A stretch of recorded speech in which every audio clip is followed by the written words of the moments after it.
Hear the call, good hunting all, that keep the jungle law. Night song in the jungle. It was 7 o'clock of a warm evening in the Seeonee Hills when Father Wolf woke up from his day's rest, scratched himself, yawned, and spread out his paws one after the other to get rid of the sleepy feeling in their tips. Mother Wolf lay with her big gray nose dropped across her 4 tumbling, squealing cubs, and the moon shone into the mouth of the cave where they all lived. "Ah," said Father Wolf, "it is time to hunt again." He was going to spring downhill when a little shadow with a bushy tail crossed the threshold and whined. "Good luck go with you, O Chief of the Wolves, and good luck and strong white teeth go with the noble children, that they may never forget the hungry in this world." It was the jackal, Tabaqui, the dish licker, and the wolves of India despise Tabaqui because he runs about making mischief and telling tales and eating rags and pieces of leather from the village rubbish heaps. But they are afraid of him too, because Tabaqui, more than anyone else in the jungle, is apt to go mad, and then he forgets that he was ever afraid of anyone and runs through the forest biting everything in his way. Even the tiger runs and hides when little Tabaqui goes mad, for madness is the most disgraceful thing that can overtake a wild creature. We call it hydrophobia, but they call it Diwani, the madness, and run.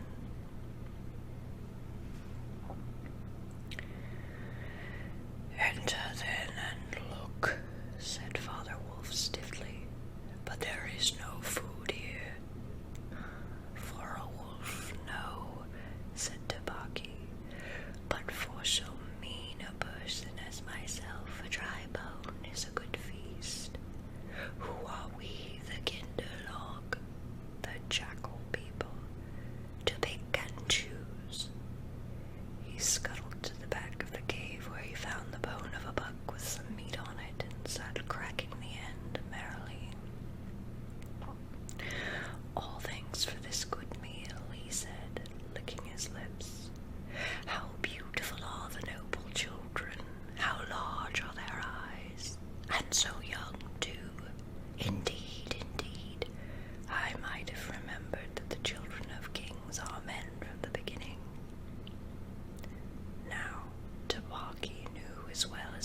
he heard the dry, angry, snarly, sing-song whine of a tiger who has caught nothing and does not care if all the jungle knows it.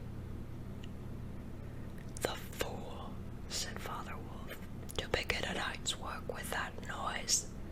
Does he think our buck are like his fat Wangunga bullocks? Hutch! It is neither bullock nor buck he hunts tonight," said Mother Wolf. "It is man." The whine had changed to a sort of humming purr that seemed to come from every quarter of the compass. It was the noise that bewilders woodcutters and gypsies sleeping in the open, and makes them run sometimes into the very mouth of the tiger. "Man," said Father Wolf, showing all his white teeth, "ha!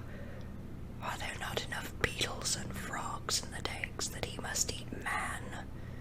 And on our ground, too?"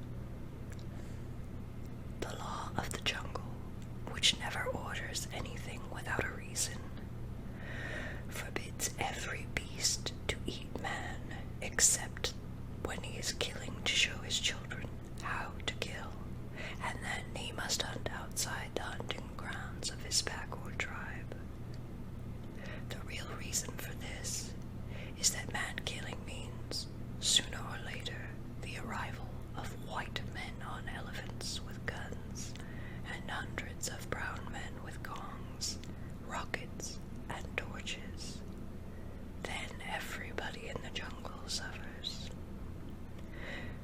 The reason the beasts give everybody amongst themselves is that man is the weakest and most defenseless of all living things, and it is unsportsmanlike to touch him. They say too, and it is true, that man-eaters become mangy and lose their teeth. The purr grew louder and ended in the full-throated howl of the tiger's charge. Then there was a howl, an untigerish howl from Shere Khan. "He has missed," said Mother Wolf. "What is it?" Father Wolf ran out a few paces and heard Shere Khan muttering and mumbling savagely as he tumbled about in the scrub. "The fool has had no more sense than to jump at a woodcutter's fire and has burned his feet," said Father Wolf with a grunt. "Tabaqui is with him."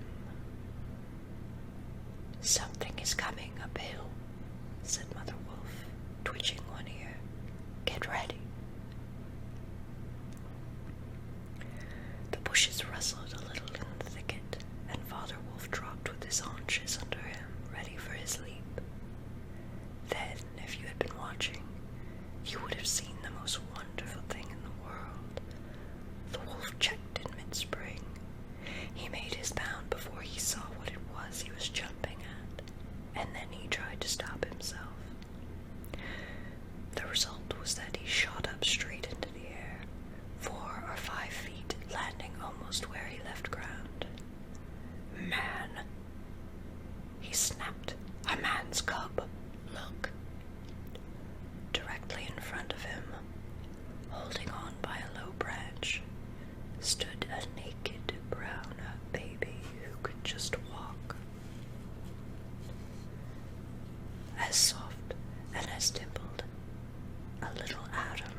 said Mother Wolf softly.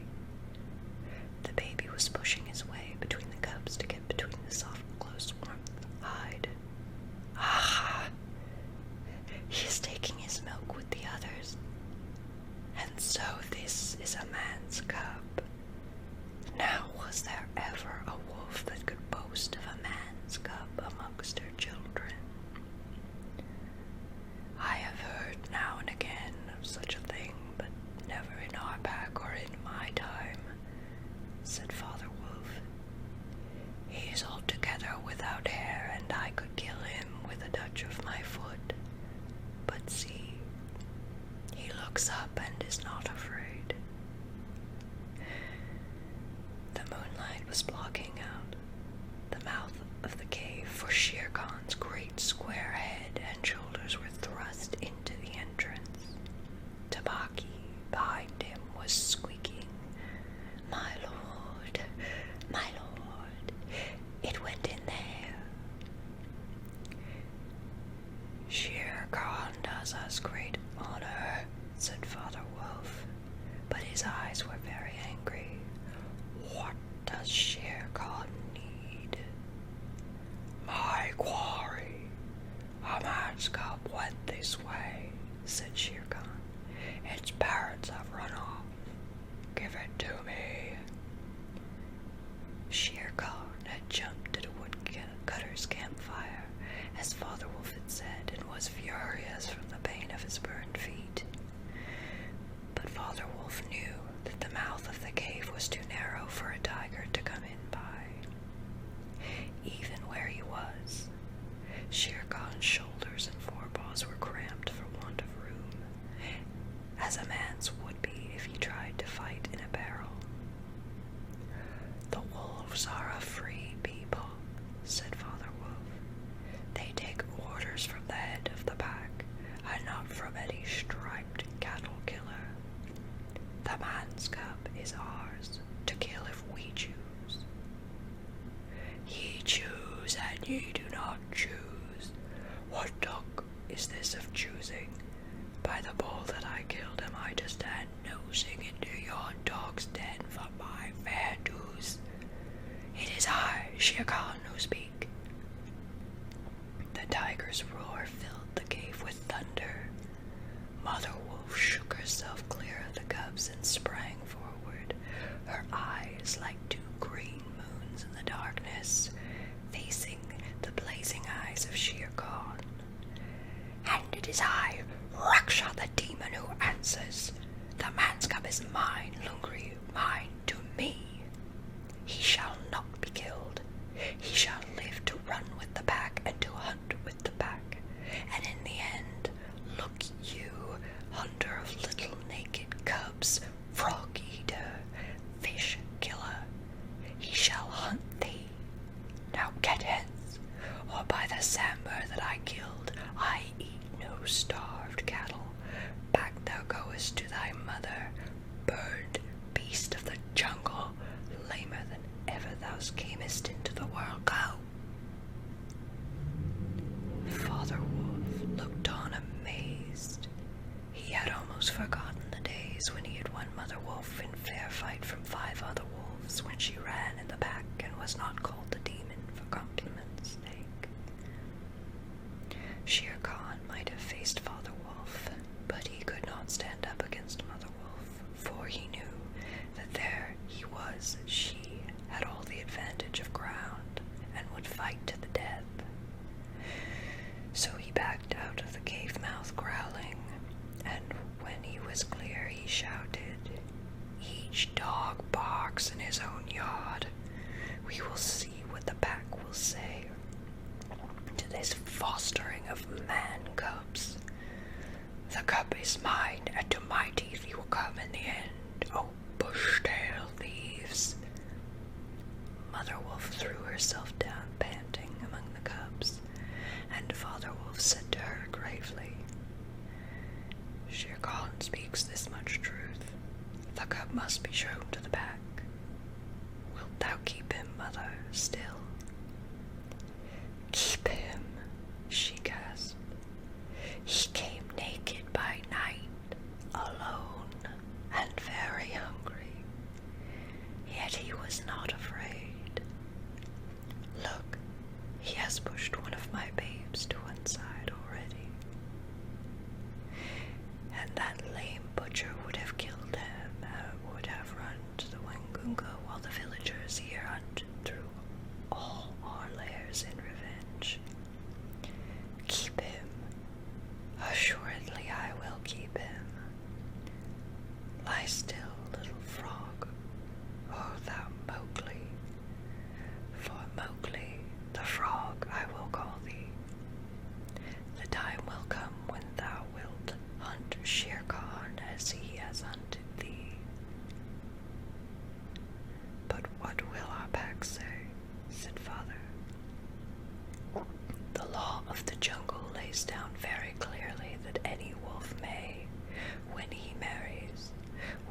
inspection, the cubs are free to run where they please, and until they have killed their first buck, no excuse is accepted if a grown wolf of the pack kills one of them. The punishment is death where the murderer can be found, and if you think for a minute you will see that this must be so. Father Wolf waited till his cubs could run a little, and then, on the night of the pack meeting, took them and Mowgli and Mother Wolf to the Council Rock, a hilltop covered with stones and boulders, where 100 wolves could hide. Akela, the great grey lone wolf, who led the pack by strength and cutting, lay out at full length on his rock, and below him sat 40 or more wolves of every size and color, from badger-colored veterans who could handle a buck alone, to young black 3-year-olds who thought they could. The lone wolf had led them for a year now. He had fallen twice into a wolf trap in his youth, and once he had been beaten and left for dead, so he knew the manners and customs of men. There was little talking at the rock. The cubs tumbled over each other in the center of the circle where their mothers and fathers sat, and now and again a senior wolf would go quietly up to a cub, look at him carefully, and return him to his place on noiseless feet. Sometimes a mother would push her cub far out into the moonlight to be sure that he had not been overlooked. Akela from his rock would cry, "Ye know the law! Ye know the law! Look well, O wolves!" And the anxious mothers would take up the call, "Look well, O wolves!" At last, and Mother Wolf's neck bristles lifted as the time came, Father Wolf pushed Mowgli the frog, as they called him, into the center, where he sat, laughing and playing with some pebbles that glistened in the moonlight. Akela never raised his head from his paws, but went on with the monotonous cry, "Look well!" A muffled roar came up from behind the rocks, the voice of Shere Khan crying, "The cub is mine! Give him to me! What have the free people to do with a man's cub?" Akela never even twitched his ears. All he said was, "Look well, O wolves!" What have the free people to do with the orders of any save the free people? Look well. There was a chorus of deep growls, and a young wolf in his 4th year flung back Shere Khan's question to Akela. What have the free people to do with a man's cub? Now, the law of the jungle lays down that if there is any dispute as to the right of a cub to be accepted by the pack, he must be spoken for by at least 2 members of the pack who are not his father and mother. "Who speaks for this cub?" said Akela. "Among the free people, who speaks?" There was no answer, and Mother Wolf got ready for what she knew would be her last fight, if things came to fighting. Then the only other creature who is allowed at the pack council, Baloo, the sleepy brown bear who teaches the wolf cubs the law of the jungle. Old Baloo, who can come and go where he pleases because he eats oats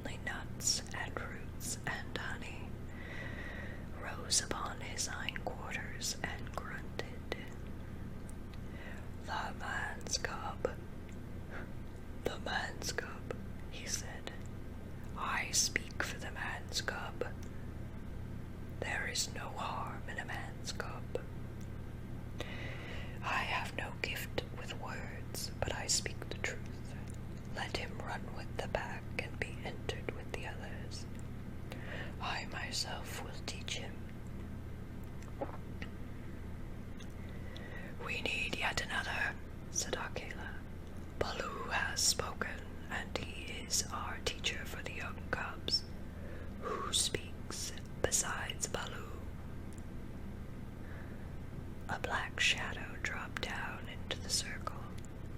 It was Bagheera, the Black Panther, inky black all over, but with the panther markings showing up in certain lights like the pattern of watered silk.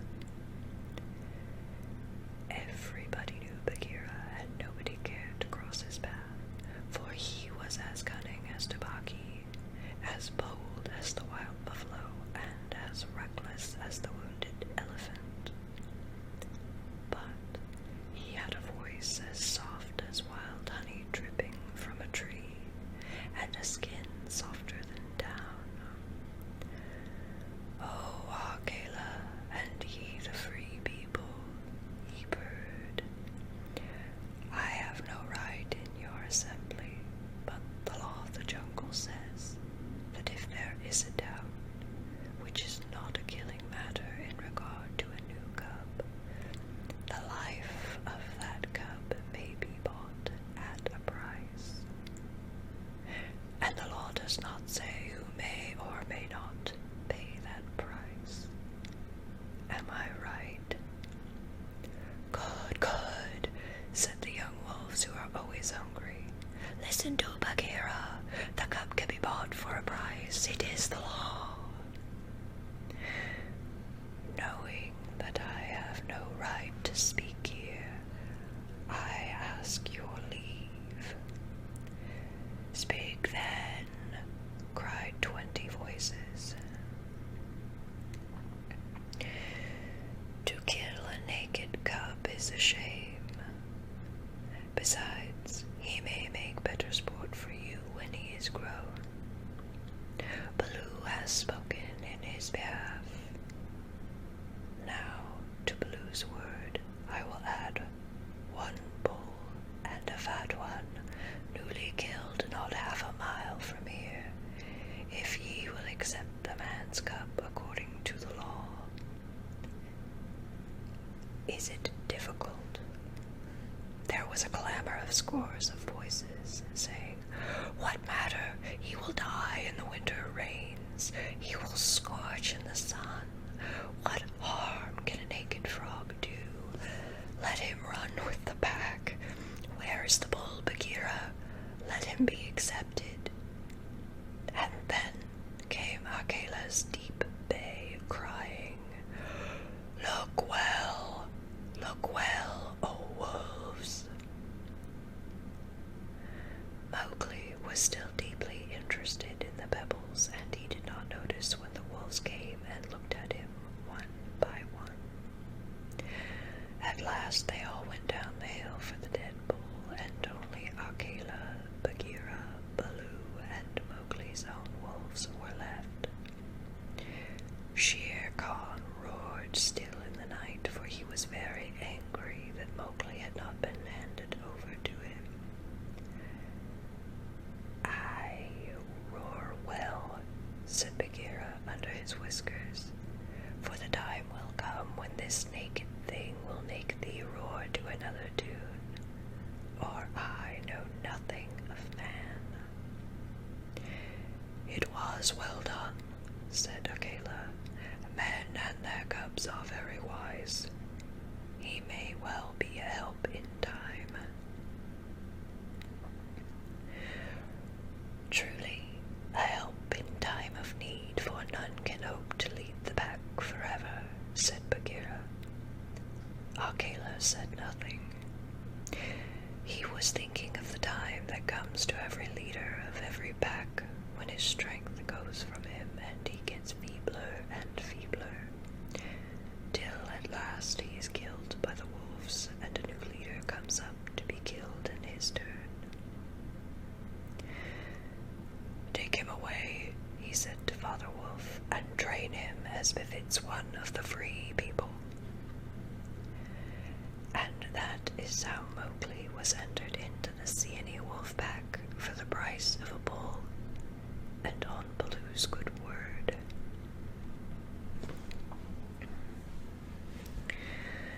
Now, you must be content to skip 10 or 11 whole years and only guess at all the wonderful life that Mowgli led among the wolves, because if it were written out, it would fill ever so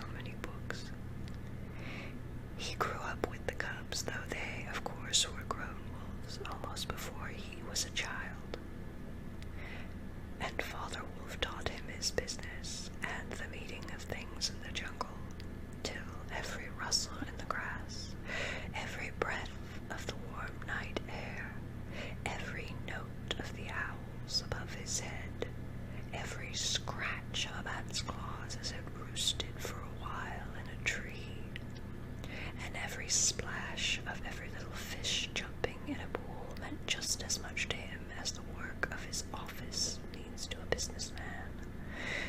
When he was not learning, he sat out in the sun and slept and ate and went to sleep again. When he felt dirty or hot, he swam in the forest pools, and when he wanted honey, Blue told him that honey and nuts were just as pleasant to eat as raw meat. He climbed up for it, and that Bagheera showed him how to do. Bagheera would lie out on a branch and call, "Come along, little brother." And at first Mowgli would cling like the sloth, but afterward he would fling himself through the branches almost as boldly as the great ape. He took his place at the council rock, too, when the pack met, and there he discovered that he stared hard enough at any wolf, the wolf would be forced to drop his eyes, and so he used to stare for fun. At other times he would pick the long thorns out of the pads of his friends, for wolves suffer terribly from thorns and burrs in their coats. He would go down the hillside into the cultivated lands by night, and look very curiously at the villagers in their huts. But he had a mistrust of men, because Bagheera showed him a square box with a drop gate so cunningly hidden in the jungle that he nearly walked into it and told him that it was a trap. He loved better than anything else to go with Bagheera into the dark, warm heart of the forest, to sleep all through the drowsy day, and at night see how Bagheera did his killing. Bagheera killed right and left as he felt hungry, and so did Mowgli, with one exception. As soon as he was old enough to understand things, Bagheera told him that he must never touch cattle, because he had been bought into the pack at the price of a bull's life. "All the jungle is thine," said Bagheera, "and thou canst kill everything that thou art strong enough to kill, but for the sake of the bull that bought thee, thou must never kill or eat any cattle, young or old. That is the law of the jungle." Mowgli obeyed faithfully, and he grew and grew strong, as a boy must grow who does not know that he is learning any lessons, and who has nothing in the world to think of except things to eat. Mother Wolf told him once or twice that Shere Khan was not a creature to be trusted, and that someday he must kill Shere Khan. But though a young wolf would have remembered that advice every hour, Mowgli forgot it because he was only a boy, though he would have called himself a wolf if he had been able to speak in any human tongue. Shere Khan was always crossing his path in the jungle, for as Akela grew older and feebler, the lame tiger had come to be great friends with the young wolves of the pack, who followed him for scraps, a thing Akela would never have allowed if he had dared to push his authority to the proper bounds. Then Shere Khan would flatter them and wonder that such fine young hunters were content to be led by a dying wolf and a man's cub. "They tell me," Shere Khan would say, "that at council ye dare not look him between the eyes." And the young wolves would growl and bristle.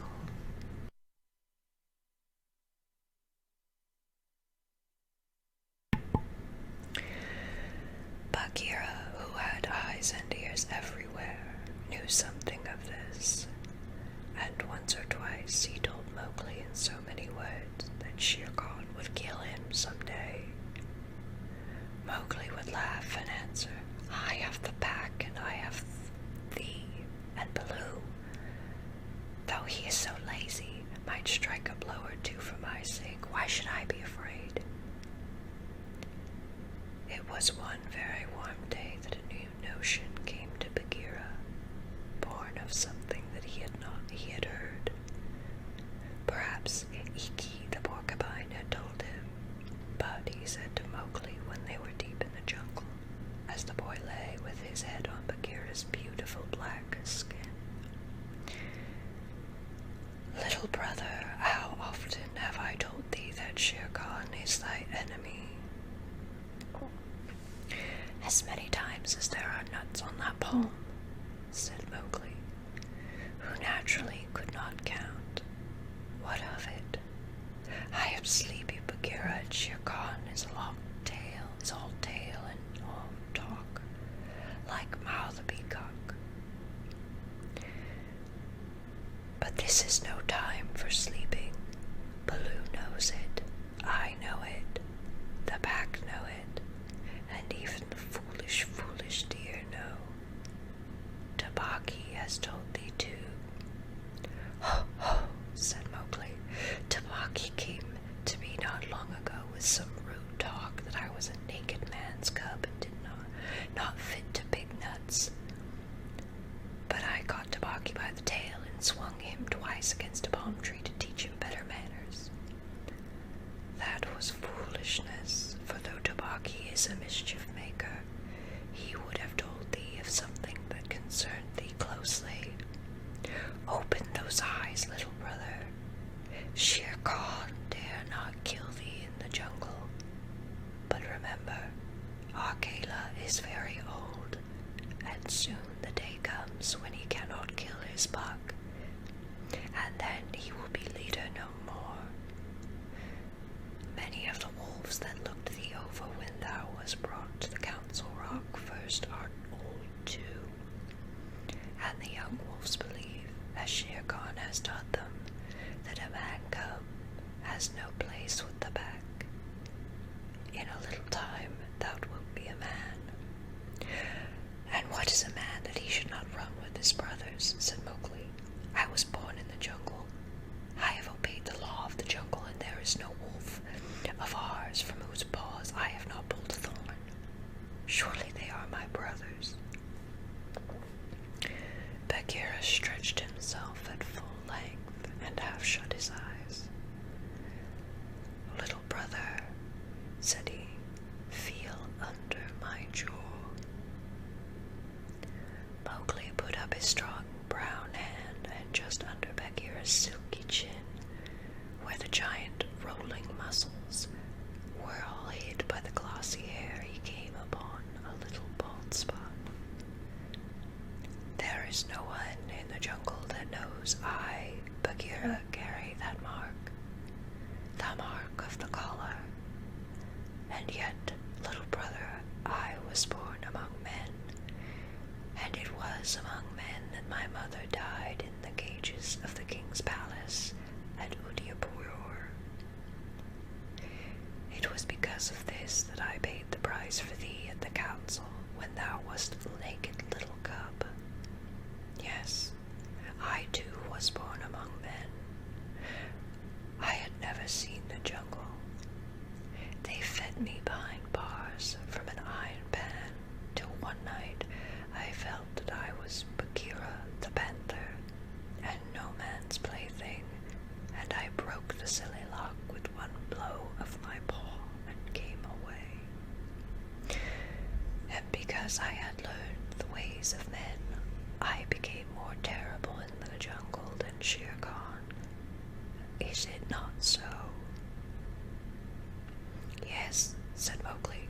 "All the jungle fear Bagheera, all except Mowgli." "Oh, thou art a man's cub," said the Black Panther very tenderly. "And even as I return to my jungle, so thou must go back to men at last, to the men who are thy brothers, if thou art not killed in the council." "But why? Why should any wish to kill me?" said Mowgli. "Look at me," said Bagheera, and Mowgli looked at him steadily between the eyes.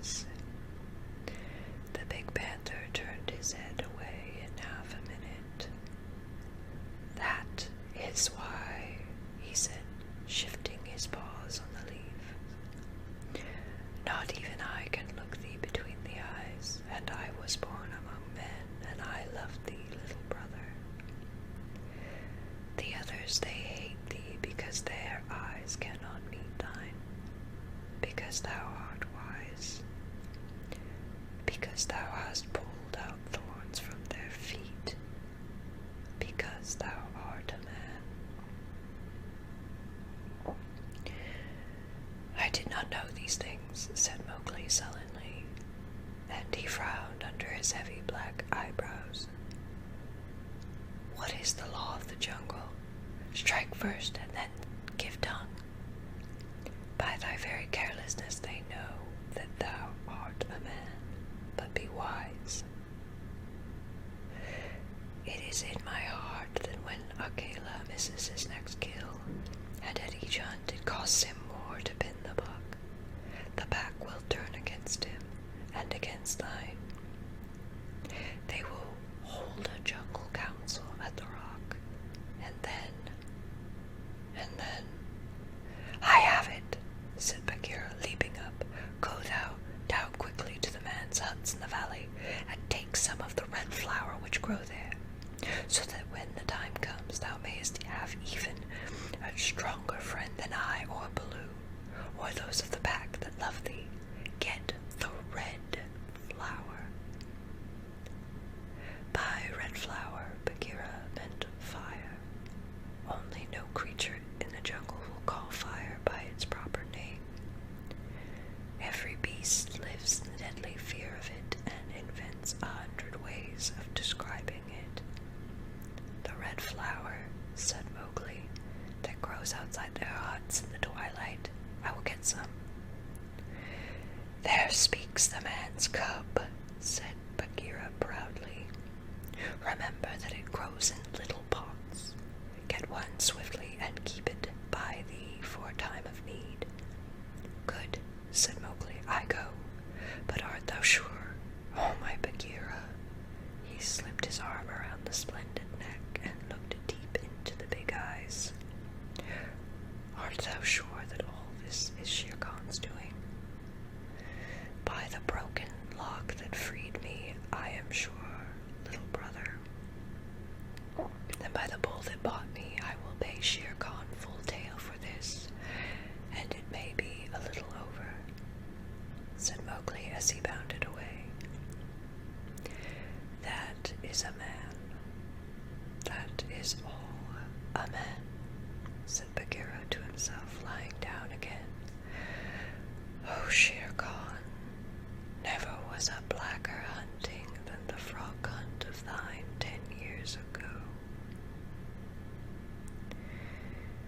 Mowgli was far and far through the forest, running hard, and his heart was not in him. He came to the cave as the evening mist rose, and drew breath and looked down in the valley. The cubs were out, but Mother Wolf at the back of the cave knew by his breathing that something was troubling her frog. What is it, son? She said. Some patch chatter of Shere Khan, he called back. I hunt among the plowed fields tonight. And he plunged downward through the bushes to the stream at the bottom of the valley. There he checked, for he heard the yell of a pack hunting, heard the bellow of a hunted sambur, and the snort as the buck turned at bay. Then there were wicked, bitter howls from the young wolves. Akela, Akela, let the lone wolf show his strength. Room for the leader of the pack. Spring, Akela. The lone wolf must have sprung and missed his hold, for Mowgli heard the snap of his teeth, and then a yelp as the sambur knocked him over with its forefoot. He did not wait for anything more, but dashed on, and the yells grew fainter behind him as he ran into the croplands where the villagers lived. Bagheera spoke truth, he panted as he nestled down in some cattle fodder by the window of a hut. Tomorrow is one day both for Akela and for me. Then he pressed his face close to the window and watched the fire on the hearth. He saw husbandman's wife get up and feed it in the night with black lumps.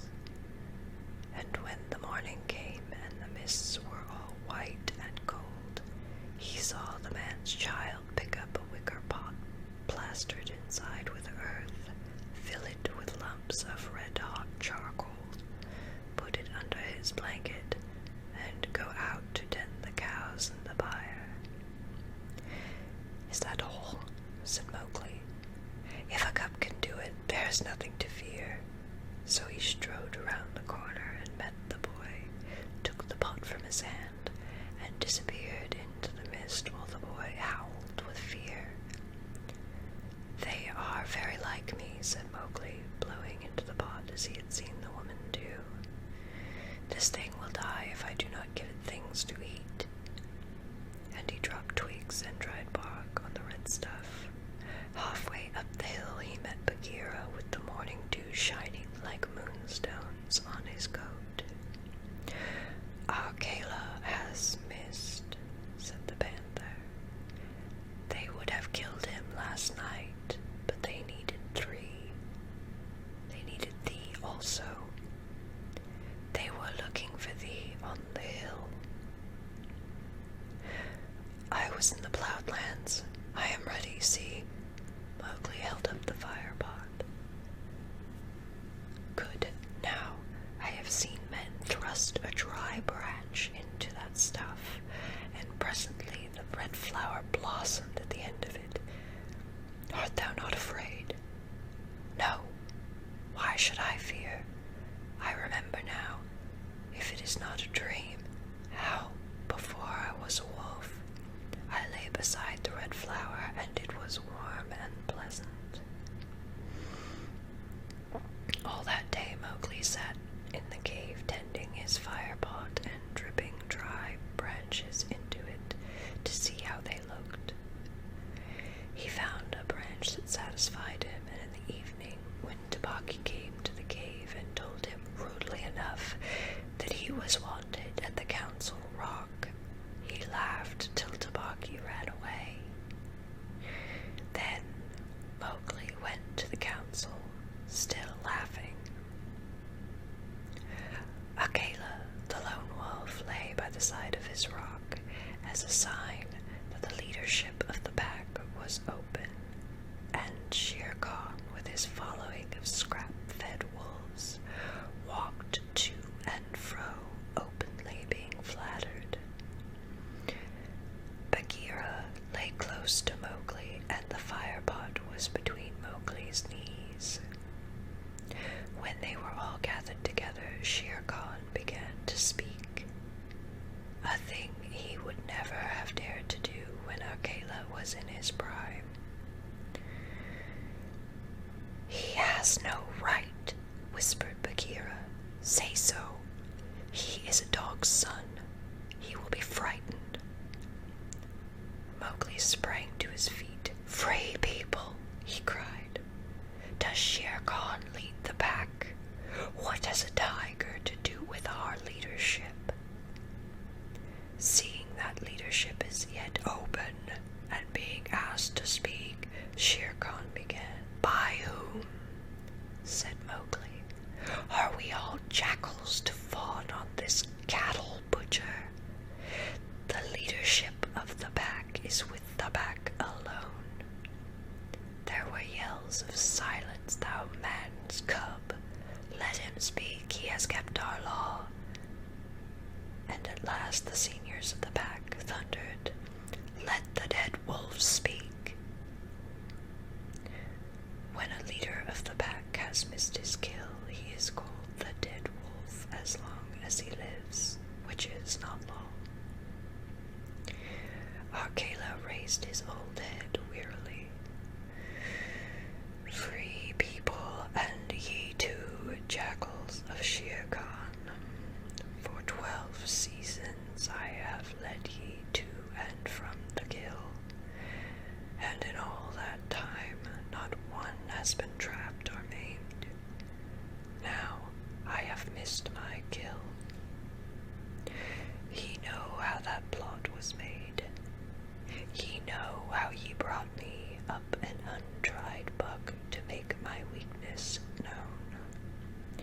was cleverly done. Your right is to kill me here on Council Rock now. Therefore I ask, who comes to make an end of the lone wolf? For it is my right by the law of the jungle that ye come one by one. There was a long hush, for no single wolf cared to fight Akela to the death. Then Shere Khan roared, "Brah! What have we to do with this toothless fool? He is doomed to die. It is the Man Cub who has lived too long. Free people, he was my meat from the first. Give him to me. I am weary of this man-wolf folly. He has troubled the jungle for 10 seasons. Give me the Man's Cub, or I will hunt here always, and not give you one bone. He is a man's child, and from the marrow of my bones I hate him." Then more than half the pack yelled, "A man! A man! What has a man to do with us? Let him go to his own place, and turn all the people of the villages against us," clamored Shere Khan. "No, give him to me. He is a man, and none of us can even look him between the eyes." Akela shifted his head again and said, "He has eaten our food. He has slept with us. He has driven game for us. He has broken no word of the law of the jungle. Also, I paid for him with a bull when he was accepted. The worth of a bull is little, but Bagheera's honor is something that he will perhaps fight for," said Bagheera in his gentlest voice. "A bull paid 10 years ago," the pack snarled. "What do we care for bones 10 years old? Or for a pledge," said Bagheera, his white teeth bared under his lip. "Well, are ye called the free people? No Man's Cub can run with the people of the jungle," howled Shere Khan. "Give him to me." "He is our brother in all but blood," Akela went on, "and ye would kill him here. In truth, I have lived too long. Some of ye are eaters of cattle, and others I have heard that under Shere Khan's teaching ye go by dark night and snatch children from the village's doorstep. Therefore I know ye to be cowards, and it is to cowards I speak. It is certain that I must die, and my life is of no worth, or I would offer that the man in the Man Cub's place. But for the sake of the honor of the pack, a little matter that by being without a leader ye have forgotten. I promise that if ye let the Man Cub go to his own place, I will not, when my time comes to die, bear one tooth against ye. I will be dying without fighting. That will at least save the pack 3 lives. More I cannot do. But if ye will, I can save ye the shame that comes of killing a brother against whom there is no fault. A brother spoken for and bought unto the pack according to the law of the jungle. He is a man, a man, a man, snarled the pack, and most of the wolves began to gather round Shere Khan, whose tail was beginning to switch. "Now the business is in thy hands," said Bagheera to Mowgli. "We can do more, nothing more, except fight." Mowgli stood upright, the fire pot in his hands.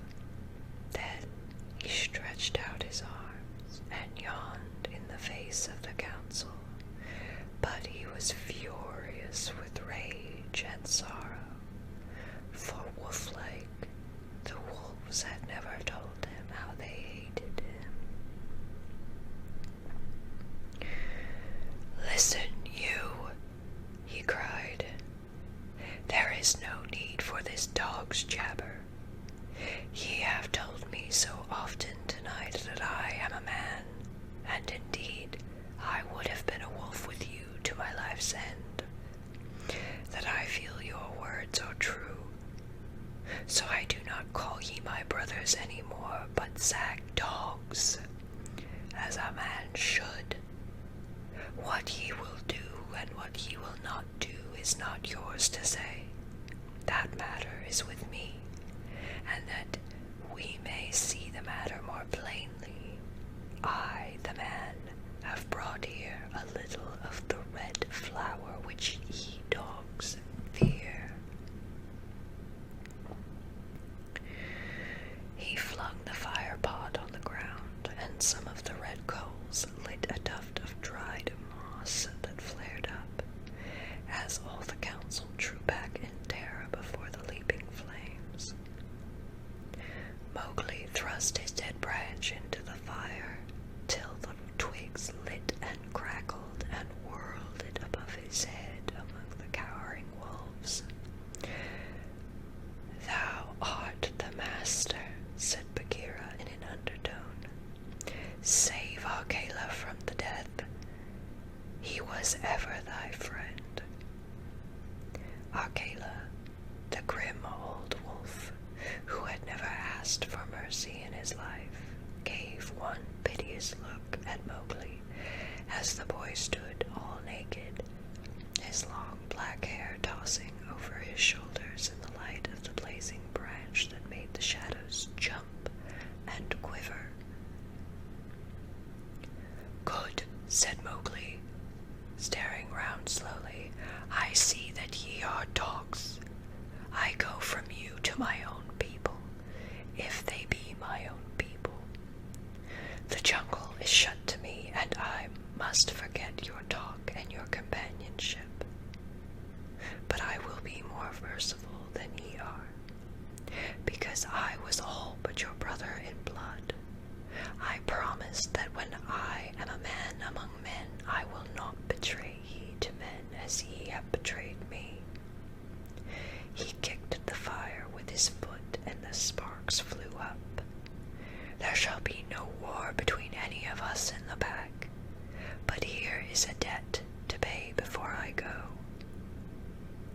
He strode forward to where Shere Khan sat, blinking stupidly at the flames, and caught him by the tuft on his chin. Bagheera followed in case of accidents. "Up, dog!" Mowgli cried. "Up, when a man speaks, or I will set that coat ablaze."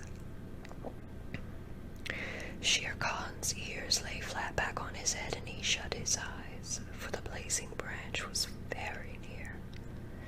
"This cattle killer said he would kill me in the council because he had not killed me when I was a cub. Thus and thus, then, do we beat dogs when we are men. Stir a whisker, Lungri, and I ram the red flower down thy gullet." He beat Shere Khan over the head with the branch, and the tiger whimpered and whined in agony and fear. "Pah, singed cat of the jungle, go now. But remember, when next I come to the council rock as a man should come, it will be with Shere Khan's hide on my head. For the rest, Akela goes free to live as he pleases. Ye will not kill him, because that is not my will. Nor do I think that ye will sit here any longer, lolling out your tongues as though ye were somebody's instead of dogs whom I drive out. Thus go." The fire was burning furiously at the end of the branch, and Mowgli struck right and left round the circle, and when the wolves howling within the sparks burning their fur. At last there were only Akela, Bagheera, and perhaps 10 wolves that had taken Mowgli's part. Then something began to hurt